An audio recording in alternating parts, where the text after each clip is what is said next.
수업을 한다면 이제 화요일에 강의 수업을 할 거야.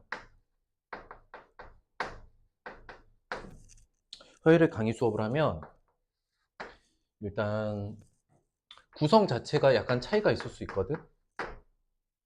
구성은 중학교는 1학기들이 다 대수야. 대수라 함은 수식 함수야. 그래서 각 학년 1학기 대수는 개념과 유형편하고 심화편으로 두 번에 나눠서 진행을 해. 라고 할 때 심화편의 난이도는 좀 상당한 수준으로 진행이 돼. 그 다음 각 2학기는 기하라고 불리는 도형하고 확률과 통계로 구성되어 있어. 모든 학년은. 이거는 종합편이라 그래서 이걸 한데 뭉뚱그려서 한 번에 끝내. 그 이유는 매우 단순한데, 대수는요, 이제 중학교 다음 과정까지 생각을 해봐야 되잖아. 고등학교 올라가면 대수가 80%야. 전체 비중에. 나머지 다 해서 20% 정도밖에 되지 않아. 그리고 고등학교부터는 이 기하라고 불리는 도형 자체가 대수로 편입이 돼.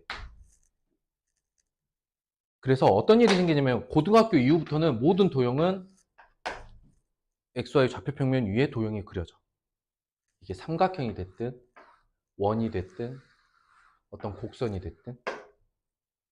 그러면 XY 좌표평면에 도형이 그려진다 함은 도형이 모두 뭘로 표현이 돼? 어떤 식으로 표현이 된다는 이야기야. 그래서 이걸 대수기하라고 하거든. 결론은 뭐냐면 고등학교 때 주력으로 해야 될 수학이 대부분이 대수기 때문에 중학교 때부터 대수는 심화까지 봐. 그런데 중학교 때 하는 도형이나 확률 통계 같은 경우는 고등학교에 영향을 미치기는 한데 약간 섬 같아. 지금 1학년 2학기 부분만 좀 봤을 거 아니야. 그럼 뭐 점선면, 기본적인 작도, 평면 도형, 입체 도형 한 이 정도. 그게 당장 2학년 2학기 도형에 아주 많이 갖다 쓰지는 않아 또. 또 2학년 2학기 도형과 3학년 2학기 도형도 연결성이 막 크진 않거든. 섬 같대. 그때그때 잘하고 끝내주면 돼요. 근데 이 개념이 전혀 쓰이지 않는 건 아니지만 한 번에 끝내는 정도로 잘 정리하면 괜찮은 거야. 그래서 주력은 대수다. 그래서 강의 수업은 크게 세 종류가 있어. 개념 과정, 심화 과정, 종합 과정이 있어. 응? 강의 수업 때 우리가 개념편을 한다. 만약에 선생님이라면 2-1 개념편을 하는 거거든. 개념편에서는 반드시 해야 될 게 배경, 용어, 정의와 성질, 그 다음에 추가로 예제. 여기까지 같이 보게 될 거야. 강의로. 그리고 나서 심화편을 가면 심화편 강의에서는 주로 연습할 게 문제 해석을 연습할 거야. 심화 문제는 해석을 좀 해봐야 되거든. 문제 해석이란 또 무엇이냐? 선생님이랑 문제 해석이 필요한 심화 문제 같은 경우는 구분해서 문제를 풀어볼 거야. 첫 번째 쓰는 건 처음에 묻는 것을 쓰게 돼. 그 다음에 쭉 써보면 다 설명을 해줄게. question, Q 하고 쓸 거야. 이 문제에서 묻는 거 뭐지? 그 다음에 condition. 아마 강화를 했으면 구주이배라고 얘기를 할 거야, 보통. 그지 않니? 해본 적 있어? 구주이배? 구하는 게 뭐야? 주어진 게 뭐야? 그래. 아무튼. 분석형 수학 문제 해설법이야. 어려운 말 아니지? 문제에서 뭘 묻는지. 그러니까 질문 파악인 건데, 질문의 핵심을 파악하는 연습을 할 거고, 두 번째, 문제에서 풀게 된 조건이야. 그러면 이 두 개를 해석할 때 어떻게 풀 거야? How to. 어떻게 풀 건지 문제 설계 계획을 잡을 거야. 여기까지가 문제 분석이야. 문제 해석이 끝나면 그 다음 당연히 솔루션, 풀이를 쓸 거야. 근데 이거 세 개 잘하면 풀이는 그냥 부드러워져. 마지막에 하나 더 쓴 게 노션이야. 그래서 NO라고 쓸 거야. 선생님이랑 문제 풀 때 그래서 Q, CO, HO, SO, NO, Q, 코호, 소노 요 순서대로 쓸 거거든. 이게 이제 해석 개념이라고 하는 게 있어. 해석 개념은 이런 거야. 개념편에서 했던 정의 성질이 아니라 문제를 해석할 때 쓸 수 있는 깊이 있는 해석, 이 과정에 쓰일 만한 해석 개념들을 추가로 개념으로 잡아 놓을 거야. 이게 심화편의 핵심이야. 문제 해석 연습하고, 종합편은 어떻게 하는 거냐면 당연히 이거 두 개가 섞여 있는 대로 진행을 하는 거야. 그러면 선생님이랑 화요일 날 강의 수업을 하면 우리는 목요일에 뭘 하냐? 확인 학습을 해.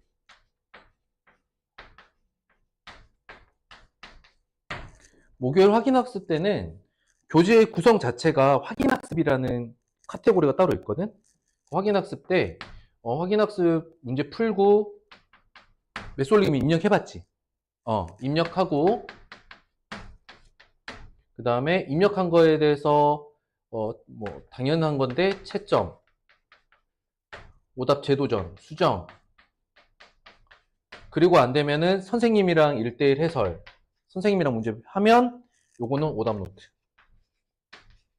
스스로 수정해 스스로 고치면 오답 노트 안 써. 못 고치면 1대1로 하고 오답 노트 써.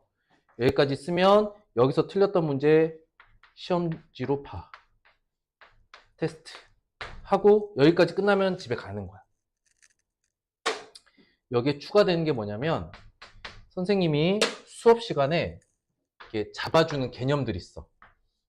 칠판에 따로 요런 개념들. 요 개념을 개념 노트 써야 돼. 개념 노트 쓰고 요거까지 확인받는 거야. 개념 노트 쓴 거 확인하고 입력을 해오면 입력해서 채점 수정까지를 해서 오면은 이것만 딱 하고 집에 가는 거고, 오히려 문제 좀 덜 풀어왔어. 그럼 다 할 때까지 하고 가야 돼. 이게 목요일 확인 학습이야. 그리고 그린 챌린지란 거 해봤니? 안 해봤니? 우리는 그린 챌린지 해. 그린 챌린지는 나중에 메솔리 해보면 알겠지만 내가 이전에 틀렸던 문제가 색깔이 노란색이나 빨간색으로 바뀌어 있거든. 그거를 재도전해서 녹색으로 바꾸는 행위가 그린 챌린지야. 내가 틀렸던 문제를 모아서 다시 풀어보는 거, 그게 그린 챌린지고. 이런 패턴으로 이어가. 그 다음 한 번의 강의로 진행하는 정도는 한 소단원 절반씩 정도 돼.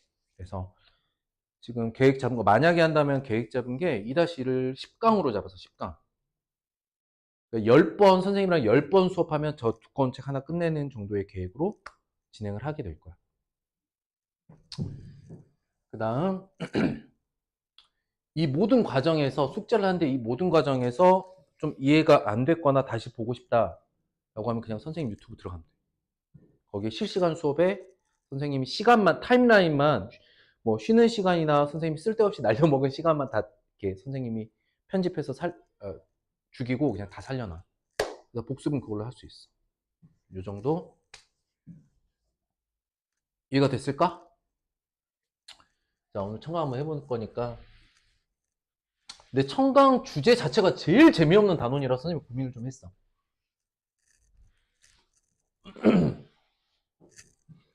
해보자. 해볼게, 개념을. 수업을 어떻게 하는지 그냥 봐봐. 이번 단원 해야 될 게 단다항식이거든. 이거에 대한 계산이란 말이지. 그죠? 개념 배경 먼저 한번 해보자. 물어볼게. 식이 뭐야? 이거야.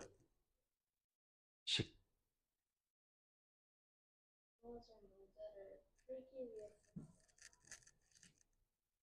주어져 있는 문제를 풀기 위해서 세워보는 것.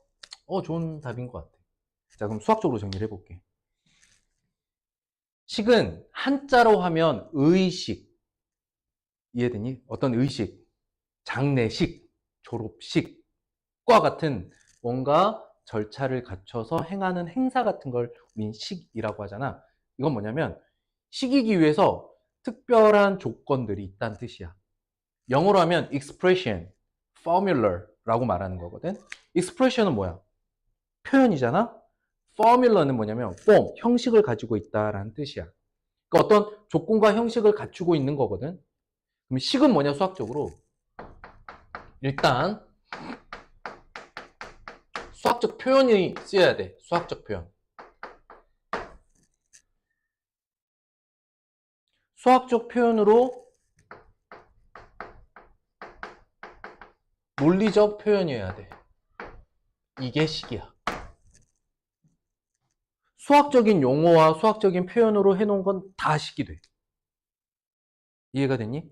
그러면 이 수학적인 표현, 수학적인 용어라고 하는 게 뭐가 있느냐? 그 중에 뭐가 있느냐? 수가 있어. 연산을 포함한 기호가 있어. 또 문자가 있어. 수, 기호, 문자 등을 이용해서 논리적으로 표현해 놓은 것은 모두 식이다. 예를 하나 들어볼게.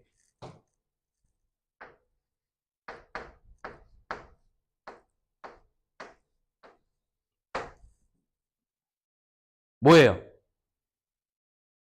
이거 뭐예요? 라고 물었어. 곱셈식, 식이야. 이건 식이야.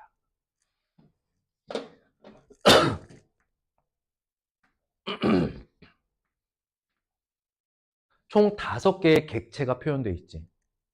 그치? 그리고 이 5개가 모두 수학적인 표현이 맞지? 그러면 얘는 식이야.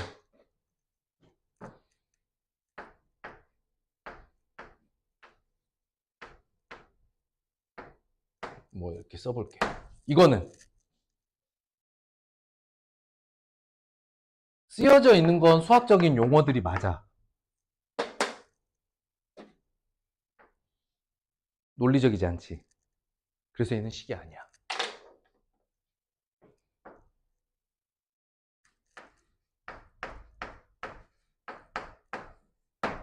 얘는 식이 아니야.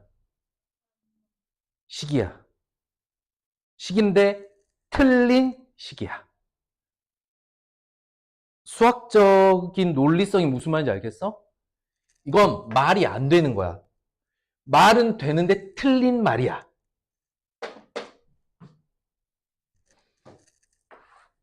마저 해봐.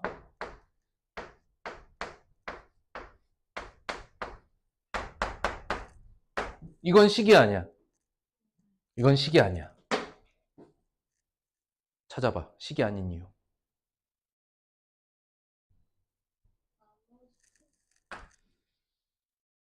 수학적 기호가 아니야.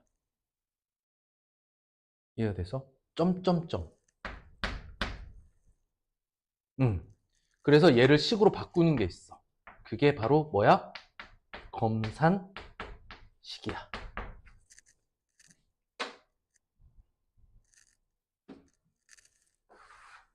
더 한번 이야기를 해볼게. 이제 문자가 포함되는 거야.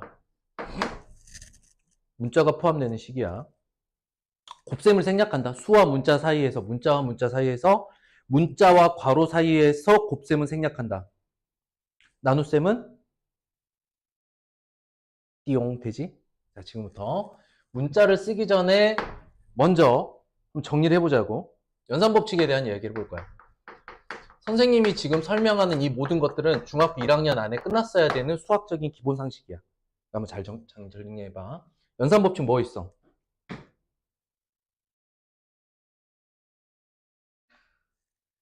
기억 안 나?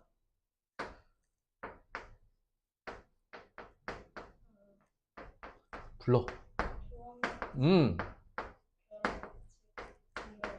좋았어. 이것의 뜻을 정확하게 이해했는지 한번 볼게. 교환 법칙이란.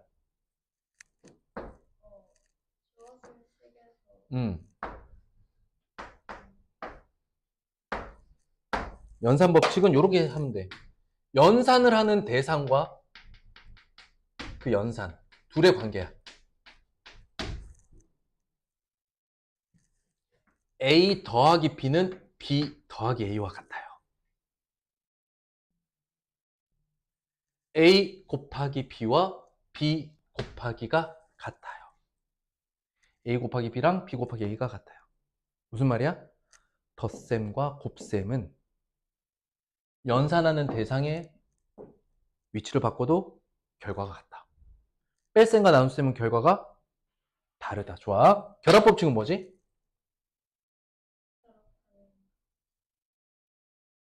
자, 결합법칙은 이렇게 시작하는 거야. 같은 연산이 연속할 때. 뭐라고? 연속할 때.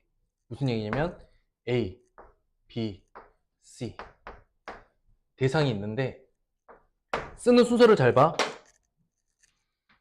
B와 C를 먼저 더하고 A를 더하나, A, B를 먼저 더하고 C를 더하나 결과가 같다.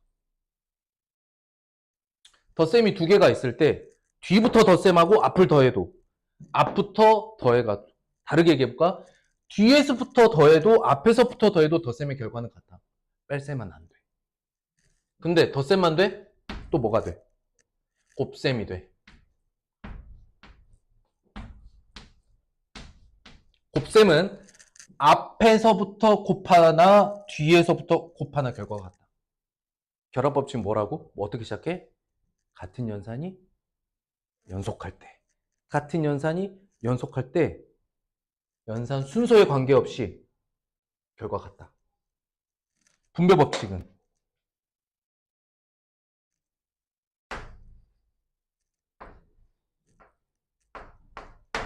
이건 조금 다른 게 뭐냐면 괄호 안의 연산과 괄호 바깥의 연산이 다를 때. 뭐라고? 괄호 안과 괄호 바깥의 연산이 서로 다를 때. 바깥의 연산을 괄호 안에 대상에게 따로따로 연산할 수 있다. 그러니 이게 어떻게 되느냐? 따로따로 연산을 하고 괄호 안의 연산을 나중에 한다는 거야. 즉 괄호 안과 괄호 바깥의 연산이 다를 때 괄호 바깥의 연산을 먼저 각각에 해주고 괄호 안의 연산을 나중에 한다. 역시 연산의 순서를 바꾸는 거지. 더한 다음에 곱하는 것과 각각을 곱한 다음에 나중에 더하는 결과가 동일하다. 여기까지 이해됐어? 자, 이 세 개의 연산 법칙이 하고자 하는 이야기는 뭐야? 한마디로 할 수 있어. 이 세 개의 연산 법칙이 하고자 하는 말은 단 한마디로 정리할 수가 있어.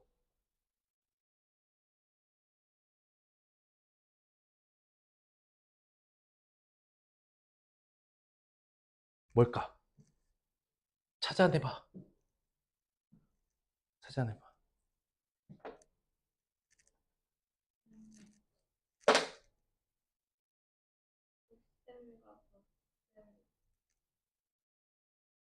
맞아, 그거야. 그게 뭐야? 뭐라고 말할 수 있을까? 중학교 1학년 이후로는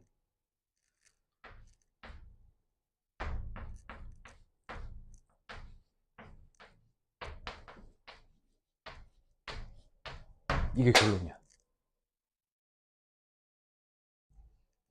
이해가 됐을까? 중학교 1학년 이후로는 뺄셈과 나눗셈을 하지 말라는 이야기야. 대신 어떻게 할 수가 있어? 부호를 바꿀 수가 있지.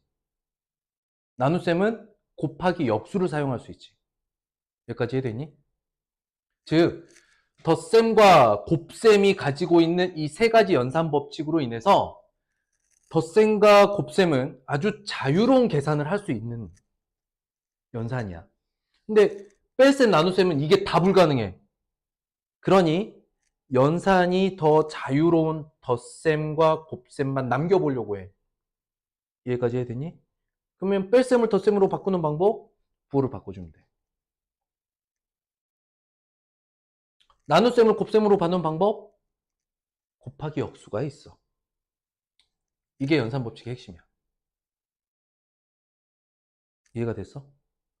이게 문자와 식이라는 단원을 들어가기 전에 먼저 정리했어야 될 내용이야. 그러니까 이걸 생각하고 들어가는 거지. 아, 난 이제 덧셈, 곱셈만 할 거야. 그러니까 나눗셈을 표현은 할 수 있어. 나눗셈 표현은 할 수 있는데 나눗셈을 연산의 주된 연산 기호로 사용하지 않을 거야. 난 나눗셈을 보는 순간 곱하기 역수로 갈 거야. 라는 기본적인 자세에 대한 언급이었어, 이게. 이걸 하고 연산 법칙으로 들어가는 거야. 그럼 선생님이 수업을 하면 이런 것들을 노션이야. 적어. 아니, 지금 적으라는 얘기가 아니라 수업을 하면 자, 적어. 근데 선생님 적으라고 할 때 수업 시간에 적을 시간 안 줘. 두 가지 선택권이 있어. 집에 가서 영상 보고 다시 적던지 핸드폰 꺼내 찍어. 여기까지 이해됐어? 그래서 선생님이 개념을 정리해 주더라도 이거를 받아 적는데 시간 막 할애 안 해요. 자, 찍어 그러면 비켜주면 찍어. 집에 가서 써오는 거야. 보고 중요한 거. 여기까지 이해됐어? 자, 문자를 써볼게. 이제 문자식을 들어갈 거야. 원래 1학년 1학기니까.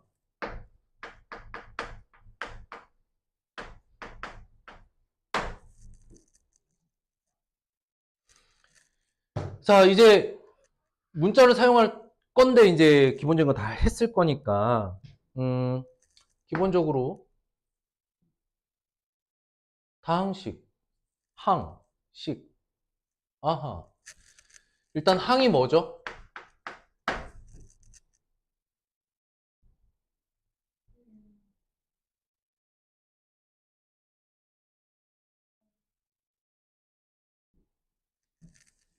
항이 뭐예요? 너 1학년이지? 그러면 지금 선생님 방금 설명해 줬던 연산법칙 있잖아. 그거 이번 학기 써먹는 거네. 아, 좋아. 항이 뭐야? 이것도 그러면 이번 학기 써먹을 거야. 들어는 봤는데 항이 뭔지 알아야지. 일단 식에서야. 식에서. 덧셈으로 구분되는 덩어리야.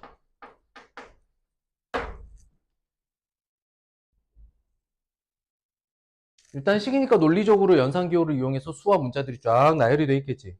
항이 뭐라고? 항이 뭐라고? 덧셈으로 구분되는 덩어리들을 항이라고 해. 그 다음에 문자를 표현하는 건 배웠을 거니까 한번 볼게.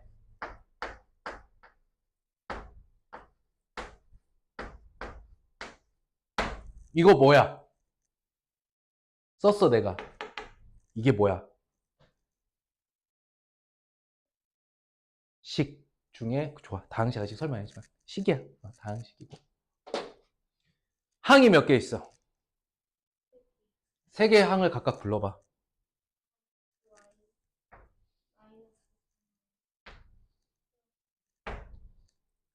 2.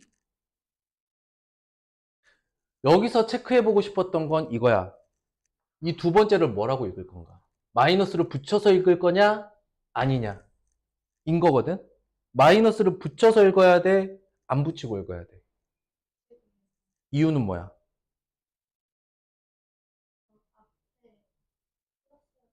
그렇지. 덧셈으로 구분되는 덩어리이기 때문에 생략된 플러스를 가지고 있는 거야. 여기까지 이해됐어? 그리고 얘는 더하기 있잖아. 그러니까 얘는 2가 항이야. 여기까지 이해됐어? 좋아. 그러면 항이 3개가 있죠.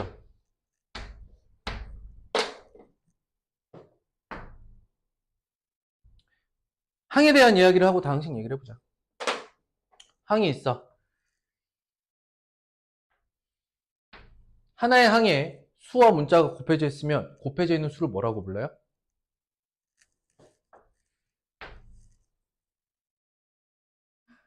항이 있잖아. 이 항에 곱해져 있는 숫자가 있어. 얘를 부르는 이름이 있다? 개수라고 해. 얼굴 빨개졌어. 괜찮아, 괜찮아, 괜찮아. 괜찮아, 괜찮아. 뒤에 있는 문자가 이 항의 이름을 결정해. 그래서 얘를 어떻게 읽을 거냐? XY 항의 개수는 4입니다. 여기까지 이해됐어? 자, 두 번째 항의 개수는 얼마야? 그렇지, 마이너스 3이야. 3이 아니라 마이너스 3. 개수는 마이너스 3이고 Y항입니다. 얘를 상수항이라고 합니다. 상자는 항상 할 때 그 상자야. forever 수 위하여. 항상. 무슨 말이냐면 앞에 있는 항들은 x나 y의 문자의 값이 바뀌면 수가 바뀌거든. 값이 바뀐단 말이지. 얘는 바뀔 문자가 없어. 얘는 x, y가 어떻게 변하든 항상 이 수가 유지가 돼. 그래서 상수항이야. 여기까지 이해됐니? 그럼 다항식은 뭐야?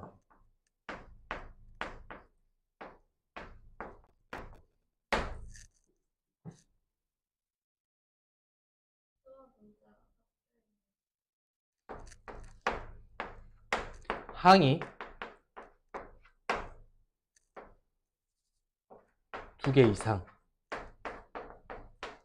또는 한 개의 인식. 좀 웃기지? 어이, 그냥 말을 하면 되는 걸 왜 두 개 이상이면서 한 개 인식이라고 해?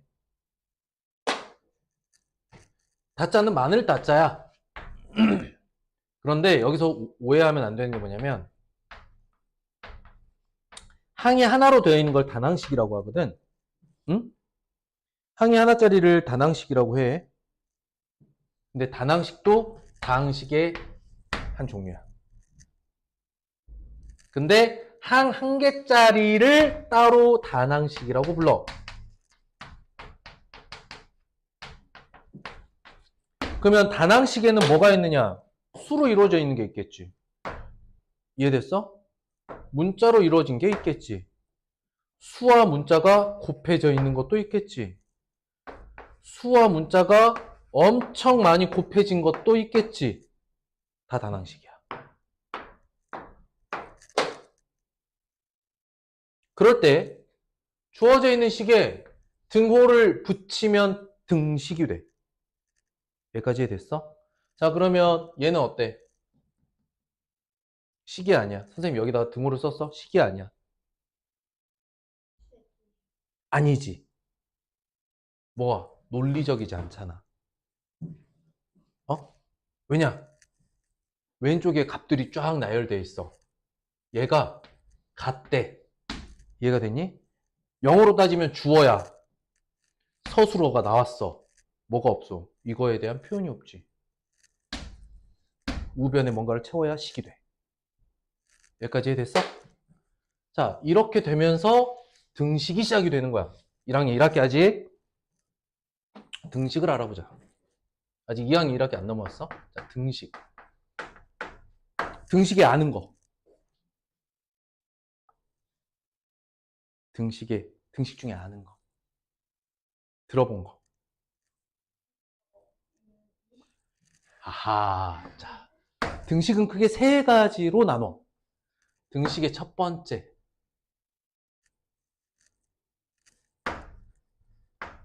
항등식. 등식의 두 번째. 방정식. 등식의 세 번째. 불능식. 참고로 불능식이라는 표현은 정확하게는 고등학교 때부터 쓰는 표현이야. 하기 때문에 중학교 때는 항등식과 방정식만 알아도 돼. 하지만 나랑 같이 수업을 한다면 불능식까지 알아두면 더 좋은 거야. 왜냐? 해석 도구가 하나 더 생기는 거거든. 일단 항등식이 무엇이냐? 개념을 알아보자. 주어져 있는 등식이 문자의 값에 그 뒤에 따라오는 말이 좀 많이 들어봤을 텐데 관계없이 성립하는 아이들이야.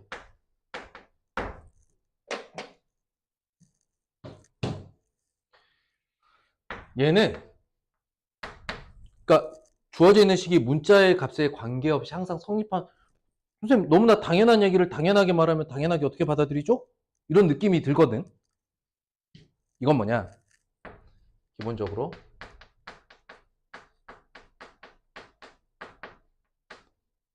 연산 법칙 등이 이에 해당이 돼.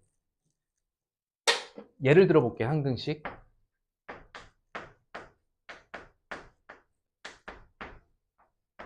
이런 게 항등식이야.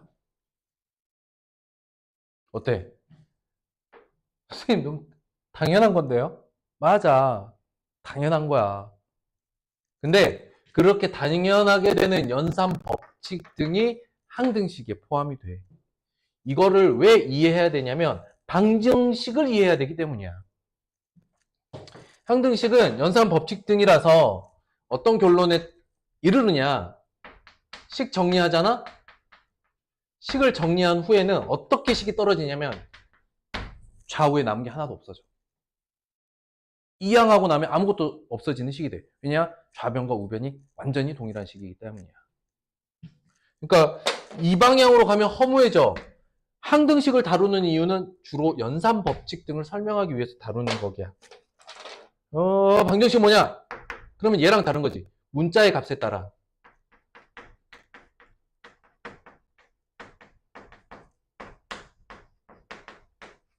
성립한다를 우리는 수학에서 참이라고 해. 성립할 땐 참이라고 하거든. 참과 거짓이 구분이 돼. 예를 들어볼게. 2x 더하기 1이 3이야. x에다 0 넣으면 틀린 말이 되죠. 틀린 식. 이제 아까 얘기했던 거 기억나? 식인데 틀린 거랑 식이 아닌 게 다르다는 거. 이거는 x에다 0을 넣으면 틀린 식이 돼. x에다 1을 넣으면 참이 돼. 참인 식이 돼. 2를 넣으면 또 틀려. 3을 넣으면 또 틀려. 그러면 얘가 참이 되도록 하는 x의 값이 얼마죠? 방금 하나씩 넣어봤는데 얼마였어? 1이었잖아. 문자의 값에 따라, 즉 x가 1이라는 아주 특별한 상황에만 성립하는 식이야. 그게 방정식이야. 그래서 그렇게 참이 될 때의 문자의 값을 뭐라고 한다? 참이 되게 해주는 그 문자의 값을 뭐라고 해? 근 또는 해라고 부른다. 그러면 방정식의 그 다음 표현, 방정식을 푼다라는 말이 있어. 그는 근 또는 해라고 불리는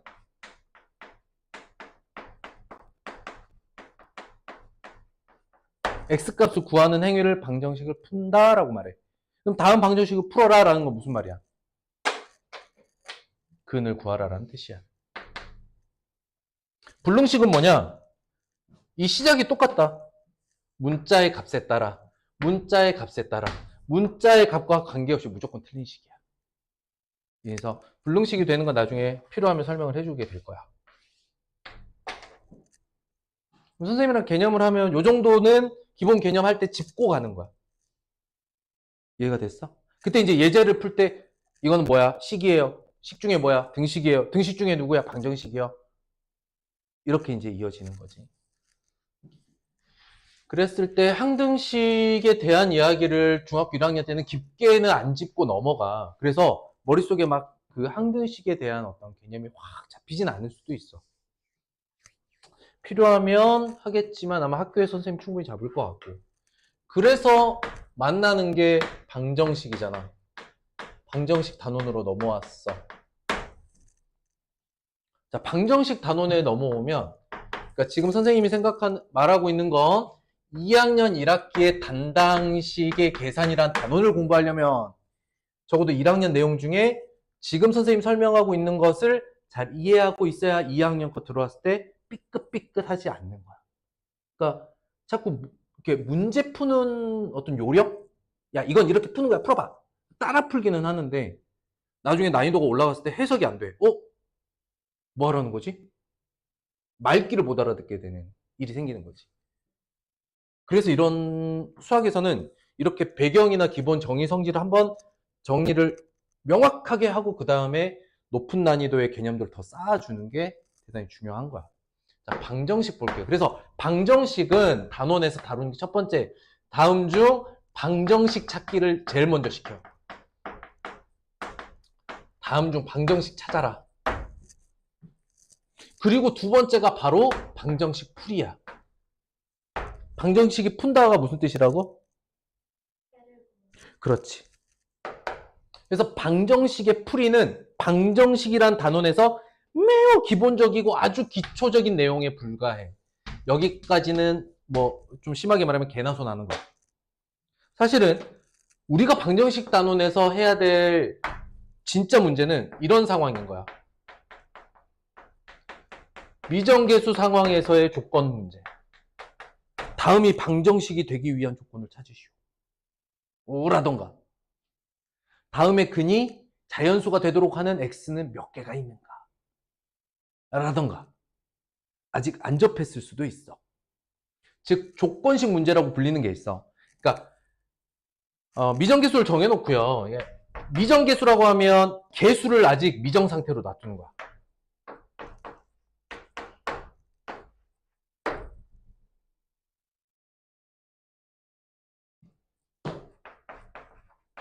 자연수근 조건일 때 자연수 A 몇 개?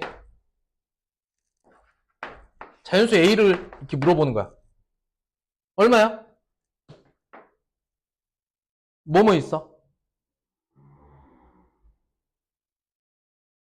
두 개. 그렇지. AX가 5지. 자연수 곱하기 자연수가 5가 될 수 있는 A는 몇 개 있어? 1과 5지. 왜? 얘 소수니까. 결국 A는 5의 약수 구하는 거고. 소수니까 두 개. 이게 생각의 흐름이 이렇게 되지. 아주 간단한 문제 선생님이 지금 순간적으로 만들어내긴 한 건데 이렇게 방정식을 푸는 게 아니라 방정식의 근조건을 알려주고 나머지 아직 정해지지 않은 미정계수라든가 미정상수 이런 데에다가 막 미지수를 박아놓고 그 조건을 맞추라고 하는 문제들이 있어.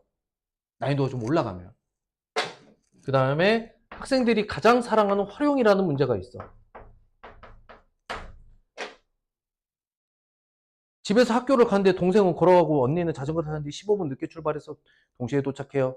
소금물에 소금물을 더했고요. 기차가 뭐 터널을 지나고요. 누가 운동장을 뛰는데 반대로 뛰고요. 등등등등. 실생활 연계 문제. 이게 사실은 방정식에서 우리를 조금 머리 아프게 하는 문제다. 근데 이거와 아주 비슷한 성격을 가지고 있는 게 있어. 그게 뭐냐? 부등식이야. 부등식은 등식과 다르게 부등호를 사용한 식이야. 근데 접근 방식이 방정식과 싱크 거의 90%예요.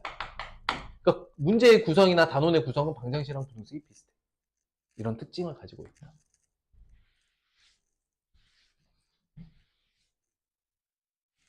함수와 그래프 같은 경우는 할까 말까 하는 좀 생각이 드는데 그거는 한번 다루기 시작하면 좀 할 게 되게 많아. 자, 그래서 선생님이 지금까지 설명해 준 건 1학년 1학기 내용 중에 2학년 1학기로 연결할 때 꼭 반드시 필요한 배경 지식만 따로 한번 정리한 거야. 알겠지? 그래서 지금까지 뭐 쓸 건 없고 내가 지금까지 1학년 1학기 수학 개념을 공부할 때 놓쳤던 거나 깊이 있게 생각 안 해봤던 것들이 있었을 수 있어. 지금 방금 막 한 것 중에. 그건 그런가 보다 해야 돼.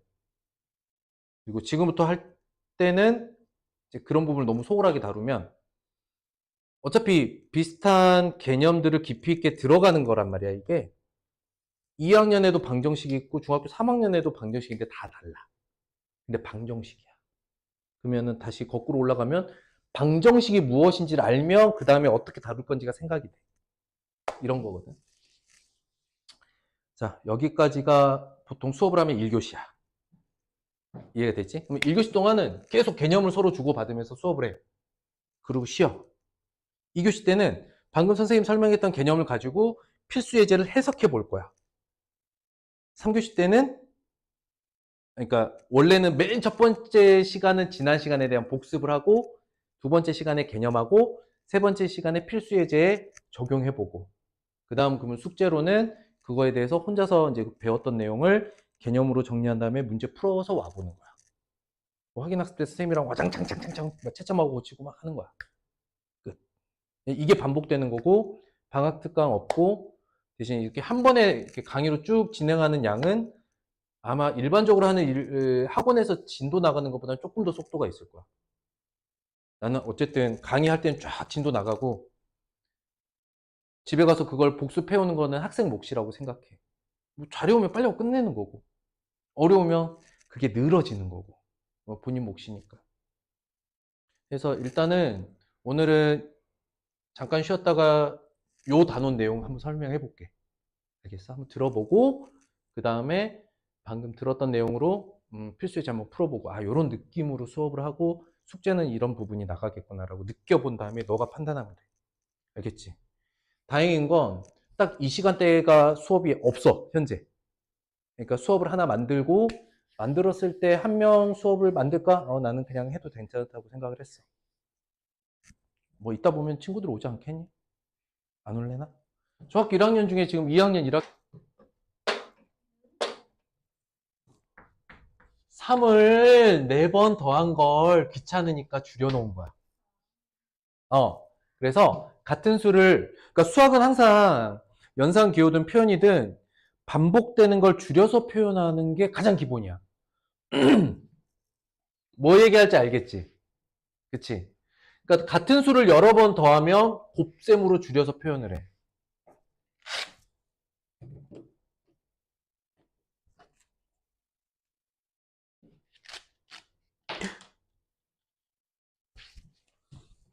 뭐 설명할지 알겠지? 지수는 뭘 줄여놓은 거야?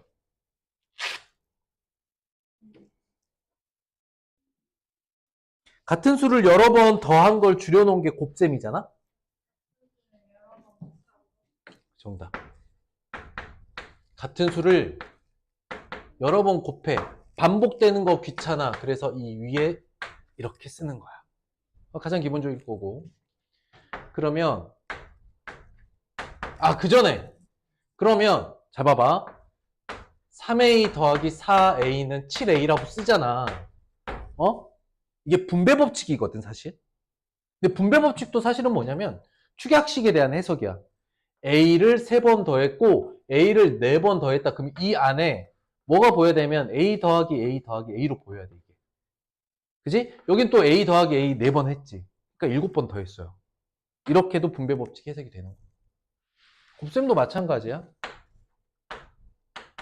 a를 4번 곱하고 a를 3번 곱했는데 그걸 곱하면 당연히 a 7제곱이야. 그러면 a의 4제곱에 이거의 세제곱은 뭐야? a 4제곱을 3번 곱했어요가 되는 거지. 뭐 당연하겠지만 이거를 3번 곱하게 되면 곱은 지수의 합임으로 a의 12제곱인데 그러면 결국 같은 수의 덧셈을 의미하는 거니까 이 둘은 곱하는 거다. 이렇게 연결이 되는 거지. 그냥 외우는 게 아니니까 거기에 개념에 예를 들어서 am제곱의 n제곱은 a의 n제곱입니다. 이렇게 써져 있으면 그냥 그런구나 이게 아니라 이것의 의미가 어떻게 해석이 돼야 되냐면 a의 m제곱이 n번 곱해졌구나. n번 곱해졌다 함은 지수끼리는 더하는 거고 더하는 것이 반복되므로 반복되는 걸 줄여놓은 식이 곱셈이야. 그래서 이렇게 되는 거야. 이렇게 연결돼서 진행을 해야 나중에 이 지수가 한 번 더 확장이 되거든. 다음 학년, 그 다음 학년 때 계속 이렇게 확장이 될 때 이게 꼬리에 꼬리를 물고 개념이 이어질 수 있는 거지. 요 정도. 근데 왜 이번 단원이 세상 재미없는 단원이냐면 시계 계산인데 모르는 용어가 하나도 없어. 다항식의 덧뺄셈, 단항식의 덧셈 뺄셈, 곱셈 나눗셈, 식변형인데 개념 한번 보고 갈게요. 자, 이게 개념이야. 문자가 2개 이상인 단다항식에서 덧셈 뺄셈 먼저 바로 우리가 중학교 1학년에 시계 계산을 잘 배웠다면 이 개념은 무시하세요. 이렇게 하는 거야. 선생님이 덧붙여서 설명할 게 있으면 그 페이지에서 더 설명을 해줄 거고 아니야. 이거 아무리 설명해봤자 우리는 이거 중학교 1학년 때 다 했어. 쫄지 마. 중학교 1학년 때 배웠던 걸로 이거 다 계산할 수 있죠. 맞아요? 넘어갑니다. 자, 다만 요거는 한번 계산을 해보자. 1번. 어떻게? 동류항끼리 계산해요. 하면 이제 선생님이 같이 계산을 해주겠지. 근데 이 단원 자체가 무시란 말이야. 무시. 자, 발전 문제 쉬운 문제예요. 어떤 식에서 자 그러면 선생님이 요거는 해석까지 해야 될 문제는 아니지만 해석을 한번 해볼게요. 묻는 거 뭐야? 핵심 질문 뭐야? 바른 계산이야. 나는 바른 계산하고 싶어. 이렇게 쓰는 거지. 자, 조건을 볼게. 나는 어떤 식을 A라고 둘 거야, 그냥. 대문자 A. 나는 이거를 이렇게 하는 게 목표였어. 그런데 잘못해서 더했대.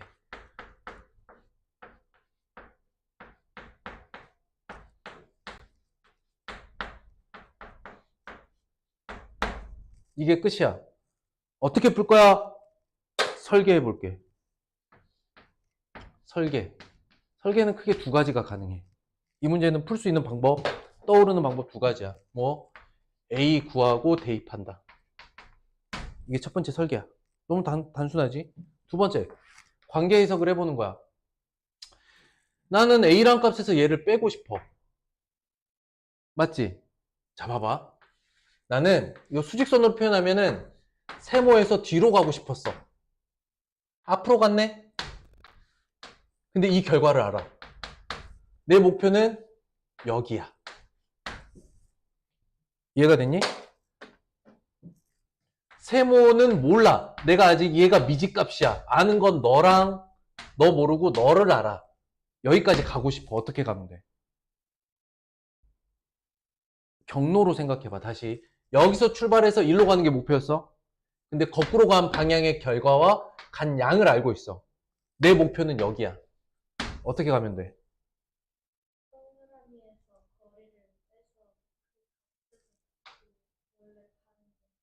2번 가면 되지. 무슨 얘기냐면 3x 제곱 더하기 4x에서 얘를 2번 빼면 돼. 이게 관계적 해석인 거야. A를 안 구하고. 그러니 이런 건 초등학생들이 더 잘해. 네모 빼기 세모 할래요. 근데 네모 더하기 세모가 동그라미예요. 나 이거 하고 싶어. 그럼 어떻게 하면 돼요? 동그라미에서요. 세모 2개 빼면 돼요. 맞지? A값 안 구해도 풀 수 있다. 뭐 물론 A값 여기서 구해가지고 빼도 되고. 아무튼 뭐 이런 게 설계야. 이렇게 설계를 하고 나면 이 설계를 끝내고 나면 이거에 대한 솔루션, 이거에 대한 솔루션 2가지로 나와. 이해가 됐어? 그러니까 선생님은 문제를 푼다라고 했을 때 해석은 이런 방식으로 해석을 할 거야. 근데 문제가 그렇게 어려운 게 아니니까 이런 행위는 과한 거야. 모든 수학 문제가 해석이 필요한 건 아닙니다. 간단하게 직관이 있고요. 해석이 있어요. 무슨 말이야? 직관. 바로 보여. 어떻게 해야 될지 바로 보여. 굳이 해석하지 않아도 어떻게 풀어야 될지 바로 보이는 문제는 그냥 풀어. 근데 그 중에 우리가 흔히 말하는 어려운 수학 문제라 함은 조건이 좀 꼬여 있거나 상황이 복잡한 문제들이야. 그런 상황일 때 우리는 해석이란 걸 이런 걸 해볼 거야. 여기까지 이해됐어? 그러니 지금 단다항식의 덧셈 뺄셈에서 선생님 설명할 게 없어요. 1학년 때 했던 거랑 똑같아요. 얼마나 귀찮아. 내가 이런 걸 풀어주고 있겠니? 그러니까 이번 단원에서 이런 걸 풀고 있으면 막 속 답답하지요. 동료한 계산이고. 그래서 안 한대는. 아, 이번 단원이, 이번에 보니까 너가 이어서 해야 될 단원이 이거더라고.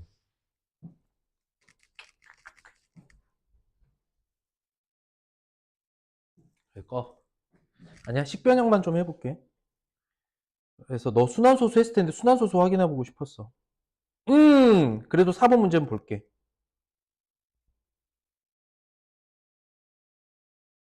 자, 이 문제 재밌다. 이 문제 재밌다. 이 문제 재밌다. 그냥 봐봐. 선생님 풀어볼게. 이게 묻는 거야.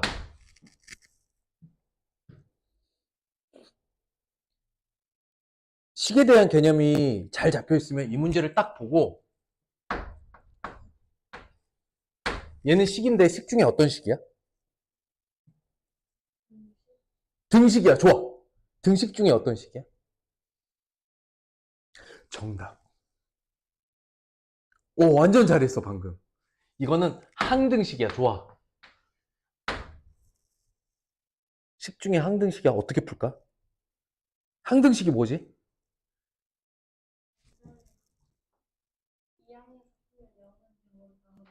그건 성질이야, 성질. 지금 말한 거는 맞아. 성질이야, 성질. 개념이, 정의가 뭐야? 문자의 값. 그러니까 여기서 문자는 누군데? A, B, C는 계수와 상수죠. 문자는 누구? 그렇지. X에 대한 식이야. X의 값에 관계없이 성립. 이게 되게 중요한 게 뭐냐면 X의 값에 관계없다는 얘기는 모든 X에 대해 성립한다는 뜻이야. 잘 쳐다봐. 얘는 항등식이야. X에다가 뭘 넣어도 상관없어. 구하고자 하는 게 A 더하기 B 더하기 C야. 다시 봐봐. 모든 X에서 성립해. 구하고 싶은 게 A 더하기 B 더하기 C야. 어떤 행위를 하고 싶어?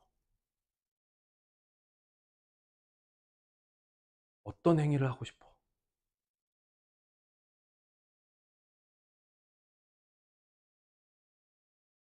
잘 봐.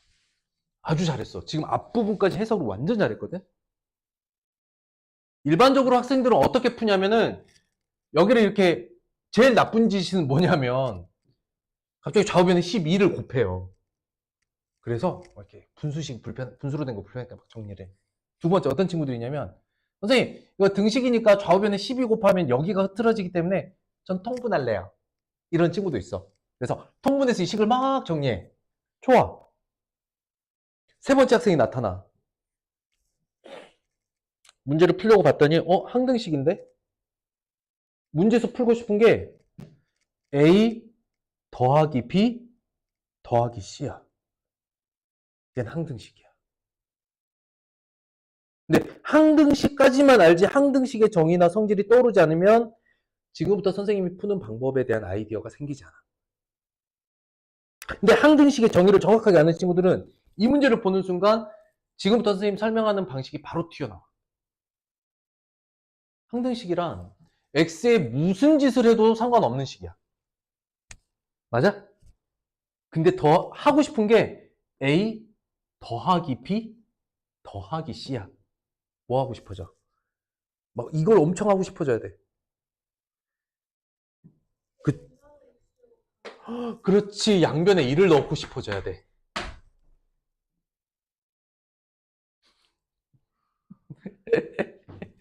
x에다 1 넣으면 이거 1 되고 1 되잖아.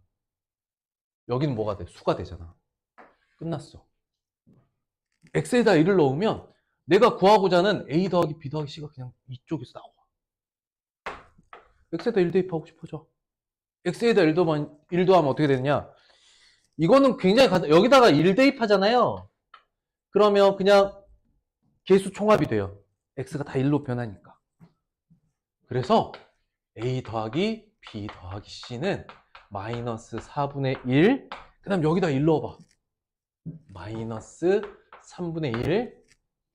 단위 분수의 합은 곱분의 합이다. 끝. 답은 1번.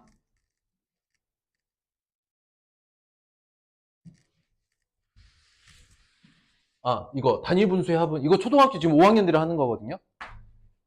단위 분수의 합은 곱분의 합이다. 뭐 이런 것들. 이런 건 이제 심화 개념 때 분수 다룰 때 한단 말이지. 그러면 이런 친구들이 수학 문제 푸는데 뭔가 꼼수 같기도 한데, 수학 문제를 막 손으로 열심히 푸는 게 아니라 어떤 애들은 한참 이렇게 뚫어지면서 보다 갑자기 답을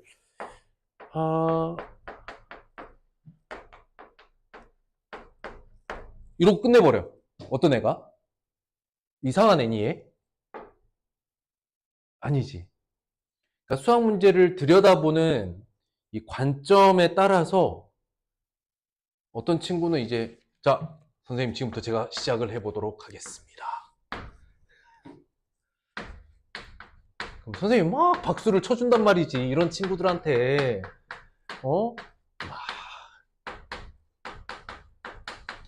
선생님, 제가 지금부터 열심히 한번 풀어보겠습니다.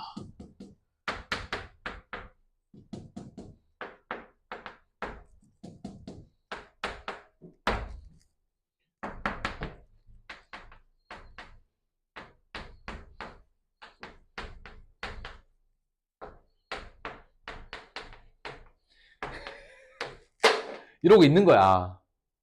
이해됐어? 그럼 이거 이제 더하면 이제 마이너스 12분의 7. 정답입니다! 난 이게 틀렸다고 말하는 게 아니야. 내가 이 문제를 바라볼 때 이것만 할 줄 아는 학생과 이것도 할 줄 알고 좀 다른 방식의 접근도 할 줄 아는 친구의 격차는 학년이 올라갈수록 되게 많이 벌어져. 근데 그게 어디서부터 시작하는 거냐면은 생각보다 더 저학년 때 탄탄하게 잡았어야 될 개념에서 시작하는 거야. 근데 아까 선생님 약간 소름 끼쳤던 건 너가 이거 한등식이에요라고 말했을 때 진짜 와!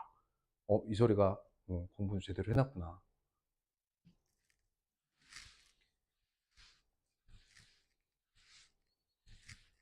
한 요 정도 문제에서 한번 해석해 볼 만하죠, 문제를. 그러니까 어떤 친구들한테는 이 문제가 그냥 아주 간단한 문제, 그냥 계산 문제로 보이는 거고, 어떤 학생들한테는 이 문제가 한번 좀 곰곰이 생각해서 해석해 볼 만한 문제로 보일 수 있는 거지. 지나가다 보여서 보인 거지. 자, 5번도 그럼 봐봐. 5번 봐봐. 1차 함계수 상수항의 합, 2차 함계수 1차 함계수 상수항이 3이야. A 구하래. 선생님 해볼게.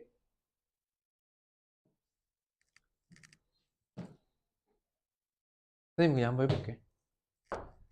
모든 계수와 상수항의 합이죠. 선생님이 방금 전에 있잖아. 이거에 대한 힌트를 너한테 줬었거든? 식을 정리를 끝냈어. 근데 나는 구하고 싶은 게 이걸 구하고 싶어. 계수와 상수항만 가지고 더하는 거야. 여기까지 이해됐어? 이 식에서 이게 어떤 x에 대한 식이래. 방금 어떤 값을 대입했을 때 저값만 딱 떨어졌지? 그렇지. 그럼 이 식을 이렇게 정리해 볼게. 얘는 어차피 정리해봤자 ax의 제곱 플러스 bx 더하기 c를 하고 싶은, 그러니까 정리를 할 수 있지. 다음을 정리하면 얘가 됩니다라고 묶어놓으면 얘는 항등식이 이제 된 거야. 원래 등식이 아니었는데 내가 등식으로 만들었어. 문제에서 물어보는 건 뭐냐면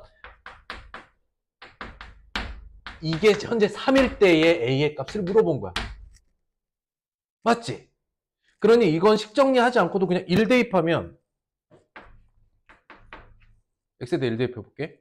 6 빼기 괄호 a-1 넣어 3 넣어 3 a4 끝. 또 가능한 거지. 그러니까 항상 이 방법으로 해라라는 뜻이 아니야. 그래서 문제를 풀 때 다양한 접근들을 경험을 해보면 무슨 얘기냐면 내가 이 날아가는 익룡같이 생긴 새가 이렇게 있단 말이야. 내가 새를 잡는 방법은 여러 가지 아니겠어? 활을 쏠 수도 있고 총을 쏠 수도 있고 여기다가 트랩을 만들어서 먹이를 갖다 놓을 수도 있고 여러 가지가 있지. 즉 내가 문제를 해결하기 위해서 활용할 수 있는 도구가 몇 개냐가 나중에 수학 실력을 가늠하게 될 거야. 활 쏘는 거 좋아하는 애들은 백날 쏘겠지. 총이 좀 더 빠를 거고. 이건 내가 아예 신경 안 써도 지가 와서 먹고 쓰러지고 잡히겠지. 덫은. 뭐가 더 좋다보다는 여러 가지 도구를 이용했을 때 해당된 문제를 가장 적절하게 풀이해야 하는 방법이 무엇일까를 생각하는 게 수학적인 사고인 거야. 어려워서는 아니고.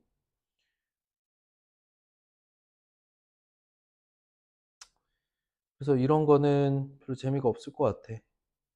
너의 입장에서. 오늘 같이 하기에. 단당식의 곱셈도 분배 법칙 이해하면 금방 할 거 봐봐. 선생님이 어쨌든 너가 다음에 만약에 공부를 한다면 이런 단원들을 해야 되는데 야 이건 진짜 진심으로 선생님도 엄청 귀찮은 거야. 누구나 할 수 있지. 그러니까 내가 이걸 이렇게 풀어라라고 설명하는 것 자체가 시간 낭비야. 이런 거 하지 않는다고. 뭐 이것도 기본적인 분수의 계산이니까. 여기는 여기까지 선생님이 뭐라고 쓰냐면 무시라고 써요. 대신 조건 1학년 때 식의 계산을 정확하게 이해했다면 나는 이 단원의 설명들은 무시한다. 대신 지금까지 익혔던 식을 계산하는 너의 감각으로 풀어보라 라고 하고 넘어가는 그런 단원이야. 재미가 없어. 재미가 없다. 이런 단원들. 재미없어. 그리고 이제 필수예제 넘어오면 이제 선생님이 홀수번 풀어보는 거지. 그래서 그나마 해볼 만한 게 식변형이야. 식의 변형 여기야. 이거는 표현인 건데 식을 문자에 대하여 풀어라 라는 뜻은 이런 뜻이야. 다음 등식이 있을 때 다음 등식을 용어적으로 x에 대하여 풀어라 라고 하면 x를 설명하세요 라는 뜻이야. 그럼 x만 남겨놓고 x는 블라블라블라. 다음 식을 y에 대하여 풀어라 라고 하면 y를 정의 내리란 이야기야. y는 블라블라블라블라. 이걸 할 수 있어야 식과 식관계에서 한 문자씩 정리해 나가는 능력이 생겨. 근데 이건 뭐 이것도 그렇게 어려운 건 아니라서 이제 선생님 나중에 요령들을 좀 알려줄 거예요. y는 이렇게 쓸 수 있겠지만 이거는 할 것도 아니다. 그러니 이 단어에 선생님 설명할 말이 정말 없어요. 자, 요거만 한번 해볼게. 요거만 한번 볼게. 이건 선생님이 해볼 거야. 이것 중에 2번 문제만 풀어볼 거야. 우린 2번 식을 보면서 분수로 관계가 맺어져 있을 때 2번만 푼다는 건 2분의 x는 3y다. 얘 뭐야? 식이에요. 좋아. 그 다음 등식이에요. x와 y에 대한 1차 식이에요. 상수항 없어요. 그러면 두 식이 이렇게 묶여 있을 때는 한 문자에 관해서 정리하기가 좋거든. 그런데 어떤 친구는 얘를 보면서 이런 얘기를 해. 선생님 이거 비례식이에요. 보여? 비례식인 거 보여? 이게 비례식인 거 보여? 이런 비례식인 게 느껴져? 2분의 x랑 3분의 y가 같으려면 x 대 y는 항상 2대 3이어야 돼. 그래서 비례식엔 비례상수를 쓰라라는 말이 있어. 왜냐? x를 정리하면 3분의 2y가 돼요. 분수로 돼 있죠. 다항식에서 분수만큼 다루기 짜증나는 게 없거든. 그러므로 x는 뭐 2k, y는 3k라고 해서 비례상수를 이용하면 주어져 있는 식이 분수식은 안 되게 되지. 그리고 대입하면 돼. 3x는 6k, y는 3k. 3x는 6k 더하기 3k 3분의 9 답은 3. 이런 요령들이 가능한 거지. 물론 3x는 2y니까 3x 모든 3x 자리에 2y를 넣어도 돼. 그럼 당연히 3이죠. 이게 어려워서가 아니야. 나중에 더 복잡하고 연장되는 비례식들이 있을 때 봐봐. 여기서 심화되잖아? 딱 하나만 더 넣으면 돼. 끝나. 세 문자 XYZ가 다음과 같은 관계를 맺고 있다. 엄청 복잡한 식을 써놔. 다음 식의 값을 구하라. 방금까지는 한 문자에 관해서도 그냥 슥슥슥 됐는데 여기서부터는 멘붕 돼버려. 하지만 이게 비례식으로 보이면 X는 2K, Y는 3K, Z는 4K로 간단한 식 정리가 되는 거거든. 3번 같은 비례식도 마찬가지야. 2대1이니까 사실은 X는 2Y가 간단해서 그냥 X자리 2Y 넣으면 Y분의 3Y니까 얘도 3이거든. 이런 식 말고 예를 들어서 4대3이다. 이게 만약에 이러면 굉장히 귀찮은 거야. X는 3분의 4Y 되는 거지. 개수가 분수가 되는 순간부터 분수 안에 번분수 들어봤냐 혹시? 번분수. 번분수 계산해야 되는 거야. 뭐 하는 짓이야? 라고 할 때 비례상수 X는 4A, Y는 3A 하는 순간 문제는 굉장히 단순해지는 거지. 분수에 분수가 더해질수록 복잡해진다는 걸 알기 때문에 가능한 한 다항식 표현을 이용을 하는 거야. 이제 나중에서 비례식을 다루는 정도의 식변형이면 한번 다뤄보는 것만으로도 간단해지는 거죠. 2번 같은 것도 여기 2번을 만족할 때 XYZ를 구하세요. 자, 일단 그러면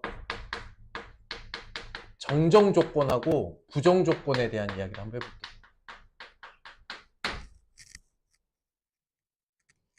그렇게 어려운 거 아니야. 느껴보라는 거야. 정정 조건은 정확하게 정할 수 있다. 부정 조건은 정하기가 불가능하다. 투 부정사의 그 부정이랑 같은 뜻이야, 이게. 정할 수 없다. 정정 조건은 미지수랑 식의 개수가 서로 같은 거야. 그러면 정정 조건이 만들어져. 미지수가 하나면 식 하나면 그 미지수 값을 구해낼 수 있어. 미지수가 2개면 식이 2개 있잖아? 그러면 그 미지수 각각을 다 구할 수 있어. 그런데 만약에 미지수의 개수보다 식의 개수가 부족하잖아? 그러면 문자의 값을 정할 수가 없어. 그럼 수학에서 할 수 없어요 라는 답이 돼? 그건 아닐 거야. 할 수 없는 조건에서 해봐. 이게 수학이야. 자, 이 상황이면은 관계식을 정리해야 되는데 관계는 보통 한 문자로 이렇게 정하는 걸 기본이라고 보는 거지. 그러니까 얘는 부정 조건인 거야. 식이 하나, 2개 있는 거야. 선생님, 식 하나 더 있잖아요. 이거 있잖아요. 아니, 이거 2개를 연결해서 정리하면 얘가 나오니까 얘는 식 하나 더 추가가 안 돼. 그러니까 이 조건은 지금 식이 2개밖에 없는 거야. 어떻게 돼 있냐?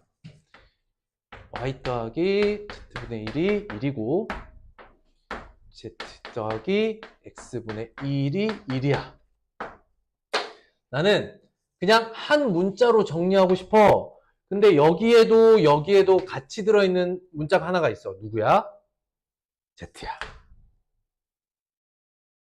맞지? 그러면 얘는 무엇을 해야 되냐면 모든 문자를 얘로 정리를 해줘야 돼. 무슨 말이냐면 y는 1 빼기 z분의 1. 끝났어. 여기서는 x분의 1이 1 마이너스, 그래서 x는 1-z분의 1이야. 자, 일단 한 문자로 다 정리가 됐으니까 이대로 세 개를 다 곱할 거야. x, y, z. x는 1-z분의 1. y는 z분의 통분하면 z-1 곱하기 z. 이렇게 세 개를 한 문자로 다 정리했잖아, 이렇게. 직 약분되고 얘랑 마이너스 부호 붙은 관계라는 거 이해했으면 답은 -1이 나오는 거지. 이거는 주어져 있는 상황 판단을 정정과 부정으로서 식을 이해할 수 있다면 아, 나는 한 문자만 남길 거야. 그러기에 좋은 조건이 얘야. 얘가 둘 다 들어있으니까. 이런 판단들이 이어지면서 문제가 해석이 돼야 되는데 예를 들어서 공부할 때 얘들아 이럴 때 있잖아 하나로 정리하면 돼 라고 접근을 하면 이거는 문제를 푸는 방법만 알려주는 건지 왜 한 문자로 정리해야 되는지는 구체적으로 이해가 안 되면서 넘어가는 거거든. 이런 차이가 좀 있다. 이 단원에서는 크게 보태서 설명할 만한 개념이 많지가 않다 보니까 재미가 없다 이거야. 선생님 보기에. 그나마 이 뒷부분에 문제를 같이 풀어보면 좀 재미가 있겠지. 그래서 이제 곧 수업이 끝날 건데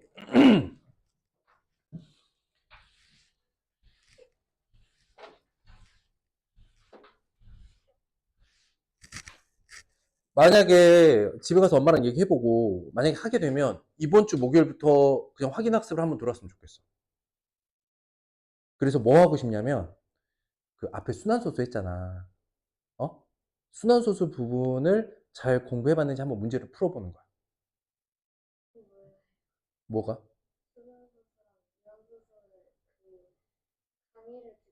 음. 음.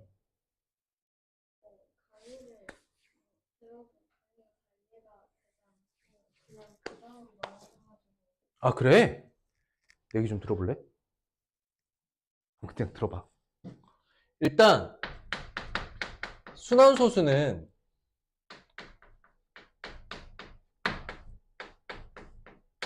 수야. 더 확장해. 더 확장해. 수 공부를 한다 치자. 수학. 그러니까 뭐냐면 수식, 방정식, 함수거든? 그 네 개 중에 얘가 수에 해당되는데 중학교 1학년 때 수에 해당하는 거는 유리수였지. 그래서 음수 쪽으로 이렇게 확장하는 연습을 했던 게 중학교 1학년 수야. 그거가 전혀 상관없이. 수에서 먼저 알아야 될 건 뭐냐면 기수법이야. 들어는 봤니? 기수법? 어렵지 않아. 수를 기록하는 방법이야. 수를 기록하는 방법이 아주 다양해. 예전에 농사 짓던 농경 문화에서는 12진법을 썼어. 그리고 10진법도 썼어. 이게 뭐냐? 수를 나타내는 기호를 12개짜리를 쓰는 10개짜리를 쓰는 방식을 혼용했어. 그러니까 최소 공배수가 60이잖아. 그러면은 자축인묘 진사오미 신유술에 이거랑 갑을병정 3호 이거랑 12개 10개 이거 가지고 왜 우리 해 이름을 짓잖아. 알고 있니? 알고 있어? 뭐 그래 그거 설명 안 해도 됐고. 여기 농경문화 때는 12진법을 주로 많이 썼단 말이지. 우리 달도 12달이잖아. 그레고리력이. 그런데 우린 지금 현재 우리 현대를 살아가는 사람들은 몇 진법을 쓰냐면 10진법을 써. 10진법을 써. 10진법이 뭐냐? 숫자 10개. 0, 1, 2, 3, 4, 5, 6, 7, 8, 9까지 10개 숫자로 수를 표현해. 뭐 반도체는 알겠지만 신호가 가요 안 가요 이렇게 두 개인 0과 1로만 의사소통하는 표현을 하는 기수법인 이진법을 사용하고 있어. 됐지? 그 다음에 이건 또 뭐야? 이건 아라비아 숫자래. 얘가 왜 받아들여졌을까? 이런 얘기를 하는 거야. 그러니까 수에 대해서 얼만큼 좀 기본적인 것부터 재밌게 좀 왔느냐에 따라 느낌이 다른데 봐봐.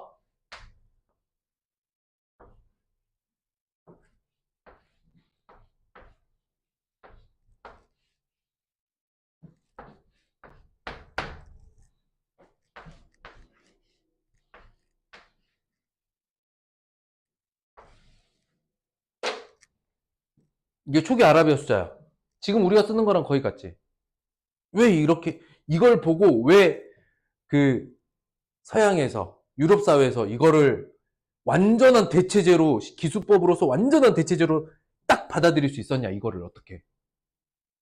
예전에는 인도 아라비아가 수학이든 과학이든 과학 이 문명이 엄청 발달했거든. 이걸 보고 놀란 거야 사람들이. 이게 엄청난 숫자거든. 꺾인 자리가 하나예요. 꺾인 자리 두 개예요. 꺾인 자리 세 개예요. 꺾인 자리가 네 개예요. 꺾인 자리가 다섯 개예요. 꺾인 자리가 여섯 개예요. 일곱 개예요. 여덟 개예요. 아홉 개예요. 안 꺾였어요. 이걸 보고 유럽 사람들이 우와, 이게 수를 나타내는 아주 기가 막힌 걔네들은 그때까지 뭐 했는데요? 1이에요, 2예요, 3이에요, 4예요, 5예요, 6이 이러고 있었는데 얘네는 어? 얘네는 이게 10이야. 야, 좀만 꺾였으면 이거 이렇게 꺾였으면 2인지 10인지 어떻게 알아? 생각보다 얘네가 썼던 수는 굉장히 부유율적이었어. 1이에요, 2예요, 3이에요, 4예요, 5에 6이에요. 이 뭐 하는 짓이야. 그런데 이런 수학을 했던 사람들이 이걸 만나는 순간 기가 막혔던 거지. 그러니까 형 이상학적으로 완벽한 의미를 내포하고 있잖아. 그래서 십진법이 완벽하게 수를 표현하는 전 세계의 통일된 기록법으로 기수법으로 남았어. 근데 문제가 있어. 문제가 있어. 십진법으로 표현이 안 돼. 표현 안 되는 수들이 튀어나오기 시작했어. 근데 수학에서는 아주 간단해. 수학의 해결법은 가장 간단해. 표현할 수 없다면 모두 기호로 표현하는 거야.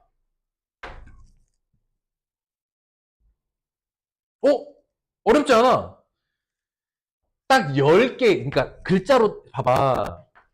글자로 글을 써. 이해되니? 그래서 숫자로 수를 쓰는 거야. 글의 자식으로 글을 쓰고, 수의 자식으로 수를 쓴다고. 근데, 꼴랑 수가 10개밖에 없는데, 0부터 9까지. 이걸로 세상에 보이는 자연현상을 다 표현한다고 불가능한 게 너무 많은 거야. 그때부터 수학에서는, 야, 안 되는 거 기호로 써. 이거를 기수법으로 쓰려면 그러니까 소수점까지를 기수법으로 보는 거거든. 안 되잖아. 야, 묻는 대로 그냥 대답해. 이러면 기호가 되는 거야. 이 값을 나타내는 기호. 나눗셈이 분수선을 기준으로 위아래로 쓰세요 이런 뜻이거든. 위아래로 쓴 거야. 또는 나눗셈을 했더니 문제는 뭐냐. 1 나누기 3을 하면 소수점 자리 맞추고 3, 3은 9, 또 1. 3, 3은 9, 1. 이렇게 되지. 맞지? 그러고 보니까 0.33333333 반복되더라 이거야. 규칙이 있어. 아까 그랬지. 수학에서 반복되는 건 어떻게 한다? 축약한다. 이것도 반복되잖아. 줄여서 표현해보자. 그래서 얘를 줄여서 표현하니까 줄여서 표현하는 거는 이렇게 되는 거야. 기수법은 아니에요. 그러니까 이건 수가 아니에요. 기호예요. 이해됐나요? 요거는 수가 아니라고. 이 수를 나타내는 기호라고. 됐어? 두 번째. 이렇게 몫이 반복되는 더 근원적인 이유가 있어. 왜 그럴까 생각을 해봤더니 뭐가 반복돼? 사실은 뭐가 반복되니?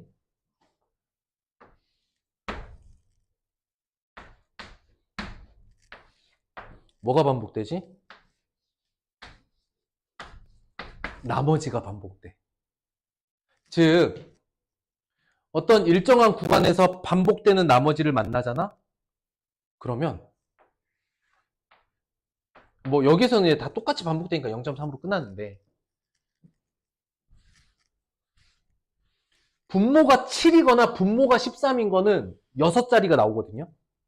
하고 싶진 않아, 난. 나눗셈을 하고 싶진 않은데 그냥 순환소수에서 분모가 7이거나 13인 애를 만나면 마음을 비워. 이거는 6개짜리야. 그런데 한번 보자. 반대로.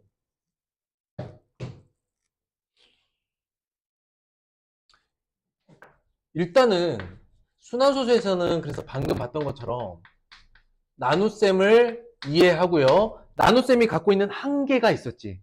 나눗셈에 한계가 있었어. 기수법의 한계. 그래서 무엇을 도입했다? 기호를 도입했다. 순한마디. 뭐라고? 순한마디. 두 번째. 그러면 나눗셈을 기호로 표현하는 것을 봤으니 이번에는 기호로 표현되어 있는 수를 원래의 값, 나눗셈으로 바꾸자. 그런데 우리는 나눗셈의 결과를 뭘로 대처하고 있었죠? 이미? 분수. 안 돼? 이해됐어? 그러니까 나눗셈을 한계를 극복하기 위해서 기호를 도입했는데 그럼 이거 거꾸로도 생각할 수 있어야 되는 거잖아. 그래서 기호가 나눗셈으로 돌아가는 걸 찾고 싶었는데 우린 이미 나눗셈에 대한 대체제로 분수를 사용하고 있었으니까 기호를 가지고 분수로 넘어오는 걸 연습을 해볼 거야. 알겠어? 그래서 하나씩 해볼게. 첫 번째 건 이해됐어요? 자, 두 번째 거. 0.1가 순환해요.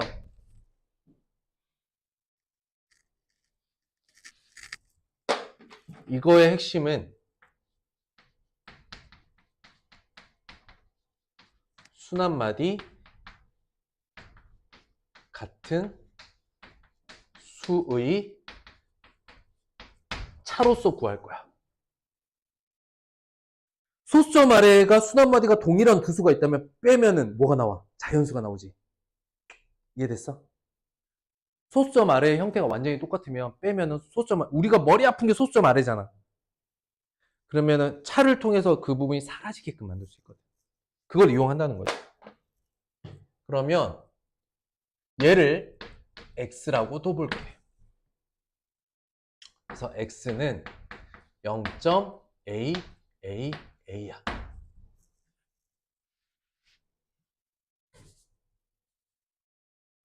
x는 0.aa. 그럼 여기다가 소수점 아래가 또 AAA가 반복되게끔 하려면 이렇게 하나만 더 소수점 자리를 이동해도 똑같이 반복하죠. 그럼 어떻게 돼요? 10x를 구할 수가 있어요. 그러면 a.aa 이렇게 되죠. 빼요. 9x는 a예요. 그로 x는 9분의 a예요. 쌤, 이거를 여기까지 이동해도 여기서도 또 AA 되는 거 아닙니까? 이런 질문할 수 있지? 맞아, 돼. 100x를 써봤어. 그러면 AA.AA 이렇게 가는 거지. 그러면 여기서 이거 빼봐 했더니 어떻게 됐어? 그렇지, 99x는 그냥 쓸게 AA라고 쓸게. 원래 10A 더하기 A야. 또는 11A가 돼. 이해가 됐니? 그러니까 10A 더하기 A니까 원래는 11A라고. 그래서 X를 구했더니 어떻게 돼? X 구했더니 어떻게 돼? 99로 나누면. 띵동댕 같죠? 하기 때문에 X의 값을 분수로 구하기 위해서 X의 값을 정확하게 구한다가 아니야. 사실은 기호로 나타내 있는 순환소수를 나눗셈으로 돌려보내는데 나눗셈의 결과가 원래 분수였으므로 분수로 표현하는 걸 원하는 거야. 됐어? 어허. 그래서 이 순환소수를 나눗셈 형태인 분수로 돌려보내는 행위를 하기 위해 필요한 계산식은 하나다. 맞습니까? 순환소수를 분수로 표현하는데 가능한 식은 한 가지다. 맞나요? 무수히 많죠? 무수히 많아요. 소수점 아래의 순환마디가 서로 같기만 하면 돼. 하지만 결과적으로 나오는 결과는 같으니까 가장 단순한 식이 이거뿐이야. 두 개짜리 해볼게. 두 개짜리 해보자. 그래, 좋아. 0.ab의 꽝꽝이야. 너를 x라고 해볼게. 그러면 x는 생긴 게 0.ab, ab 이렇게 생겼겠지? 그런데 소수점 아래 순환마디가 똑같게 되려면 여기선 두 번 이동해야 되지? 그러니까 이게 100x는 ab의 .ab, ab 이렇게 가는 거야. 뺐어. 99x는 10의 자리가 a고 1의 자리가 b니까 사실은 10a 더하기 b가 되겠지. 그렇게 구한 게 99분의 10a 더하기 b 그냥 이 숫자인 거야. 순환마디. 그럼 이 행위를 여러 가지 조건에서 계속 반복을 하는 거야. 몇 번? 0.0 a, b, c 수단마디 첫 번째 가가 끝에만 점 찍지? 그럼 이걸 또 x라고 둬. 아이고 그냥 또 써. 0.0 a, b, c에 또 a, b, c로 이동하니까 얘랑 수단마디가 소수점 아래로 똑같으려면 x만 가지고는 안 되고 한 번, 두 번을 써야 돼. 이해가 돼? 그러면 두 번 쓰려면 여기서부터 하나, 둘, 셋, 넷 만 x야. 만 x는 abc, abc, abc 이렇게 가고 한 칸 간 건 10x야. 얘는 어떻게 되냐면 0.abca 이렇게 가는 거지. 또 뺐어. 그랬더니 9990x가 100a 더하기 10b 더하기 c가 나왔네. 미치겠지 이거. 여기가 왜 졸린 줄 알아? 모든 경우의 수를 사실 다 따져서 순환소수로 표현되어 있는 수를 원래의 분수로 바꾸는데 생기는 규칙을 찾기 위해서 무수히 많은 경우의 수들을 다 계산을 해보는 거야. 그런데 이거를 모두 해봤더니 결론이 나오더라는 거야. 순환마디가 찍혀 있으면 거꾸로 여기서부터 순환마디 끝에서부터 순환마디에 해당되면 숫자가 9가 되고 순환마디가 안 찍혀 있는 숫자는 0으로 놓고 다시 분자로 올라올 때는 예를 들어서 여기가 다른 문자인 d였다. 만약에 이랬다 라고 하면 얘는 d부터 쓴 숫자에서 아무튼 d 하나 빼는 거 이런 계산법이 나오는 거지. 그러면 순환소수 계산법이라 함은 뭐냐? 기호로 표현되어 있는 순환소수를 원래 나눗셈식으로 돌려보내고자 하는, 즉 분수로 표현하고자 하는 건데 그것이 원래는 매번 이 행위를 했어야 돼. 매번 했어야 돼. 너무도 지겹고 귀찮아. 근데 이 안에서 무엇인가를 찾아냈다고. 바로 규칙. 그 규칙이 바로 설명 들었던 999 0분의 뭐에서 이거였다고. Did you get it? 이게 순환소수야. 그러면 순환소수에서 배워야 될 두 가지를 다 배웠어. 순환소수로 표현하기.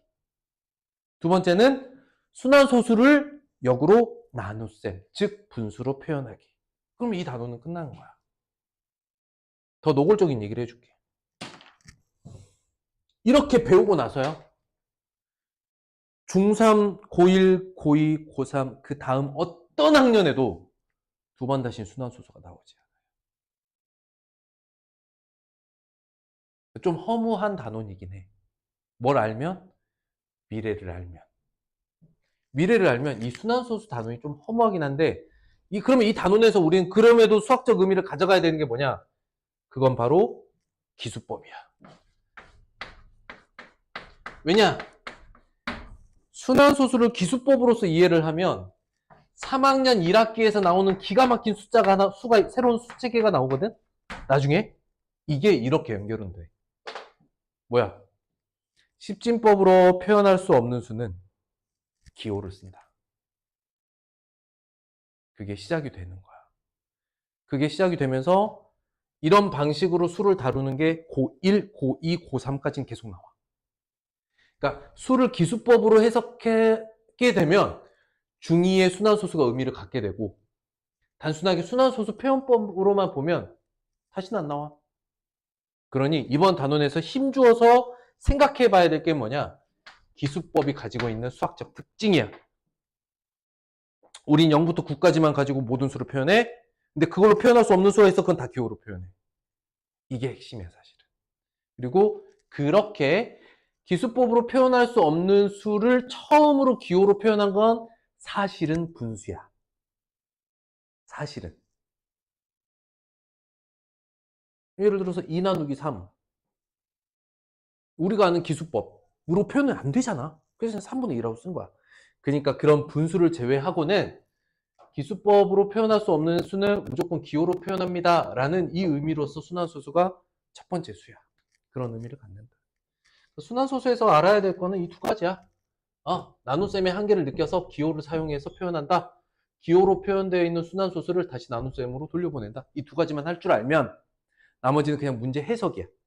그냥 문제만 해석하면 이걸 갖다가 어떻게 문제를 푸는데 갖다 써먹을지만 생각하면 돼. 이게 순환소수다. 그래서 선생님이랑 수업을 하면 뭐 이런 개념들을 선생님이 칠판에 설명하면서 진행하면 찍어. 이건 개념이야. 그럼 찍고 집에 와서 노트에 한번 쓰고 이걸 이소리가 할지 모르겠는데 선생님 숙제, 개념 숙제 중에 제일 중요한 게 하나 있어. 엄마한테 설명하기야. 왜냐면 내가 설명해봐야 내가 방금 공부한 걸 설명해봐야 이게 딱 정리가 한번 되거든. 중학교 2학년들도 해. 그래서 내가 물어봐. 와서 설명하나요? 설명한대. 근데 한번 해보면은 이게 돼. 그러니까 나도 이거 듣기만 했지만 집에 가서 순환소수가 뭐야? 나눗셈을 하는데 표현할 수 없는 것을 기호로 표현하는 게 순환소수예요. 나눗셈은 나머지가 반복되는 구간이 나오는데 그때마다 목도 반복되기 때문에 몫이 반복돼요. 순환은 돌아간다는 뜻이니까 계속 똑같은 수가 돌아가는 걸 표현하고 싶은 거예요. 조금 더 장황하게 표현하면 그런데 수학은 같은 게 반복되는 걸 줄여서 표현하기도 하죠. 그래서 그 위에 숫자 위에 기호를 붙여서 표현하는 게 순환소수예요. 끝. 그럼 순환소수로 표현된 걸 어떻게 돌려보내지? 라고 했을 때 소수점 아래 순환마디가 똑같은 두 소수를 만들어서 빼서 계산을 해요. 다양한 조건에서 구할 수 있지만 딱 한 가지로 설명할 수 있는 규칙이 나오는데 그게 990이에요. 990분의 숫자 빼기 비순환마디. 기억나? 이거야. 이게 순환소수 단원이다. 그러면 이제 이렇게 정리하면 되게 명쾌해지는 게 뭐냐? 어차피 내가 배워야 될 건 이거 두 개고 풀어야 될 건 많지만 문제를 풀 때 나한테 필요한 도구는 이거 둘밖에 없는 거야, 사실은. 순환소수 단원에서. 배워야 될 것도 두 개고 생각보다 단순한 단원인데 내용 자체만으로는 다음 학년에 막 순환소수가 다시 쓰이고 이런 일은 없어. 그냥 수라는 게 이런 거다라는 걸 처음 보여주는 거지. 일단 오늘은 선생님이 설명을 이 정도만 하고